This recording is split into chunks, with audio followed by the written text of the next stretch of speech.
Hi friends, ഇത് IV300 എന്ന് പറഞ്ഞ സോണിയുടെ ഒരു ഹോം തിയേറ്ററാണ്. അറിയാവുന്നവർക്കറിയാം, വളരെ ഡിമാൻഡുള്ള ഒരു ഹോം തിയേറ്ററായിരുന്നു. 2 HDMI ഇന്നും HDMI ഔട്ടും അങ്ങനെയുള്ള സാധനങ്ങളൊക്കെ ഉള്ള ഒരു ഹോം തിയേറ്ററായിരുന്നു. അപ്പോൾ ഇത് തിരുവനന്തപുരത്ത് നിന്ന് ഒരു സാർ അയച്ചു തന്നാണ്. അപ്പോൾ ഇതിൻ്റെ ഔട്ട്പുട്ട് സ്പീക്കറെല്ലാം വർക്ക് ചെയ്യുന്നില്ലായിരുന്നു. ആ കംപ്ലയിൻറ്റ് നമ്മൾ തീർത്തിട്ടുണ്ട്. അപ്പോൾ നമ്മളൊന്ന് ചെക്ക് ചെയ്യുവാണ്. അപ്പോൾ ആദ്യമായിട്ട് നമുക്ക് ഫ്രണ്ട് സ്പീക്കർ നോക്കാം. ഉണ്ട്, front left, centre, surround left, surround right. ഇനി സബ് ഊഫറുണ്ട്. സബ് ഊഫർ നമുക്ക് പിന്നില്ലാത്തതുകൊണ്ട് നമ്മൾ വയറൊന്ന് മുട്ടിച്ച് നോക്കാനാണ് പ്ലാൻ ചെയ്യുന്നത്.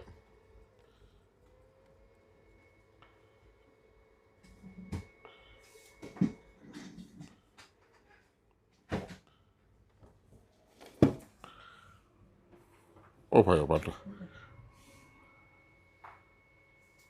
പാട്ടിട്ട്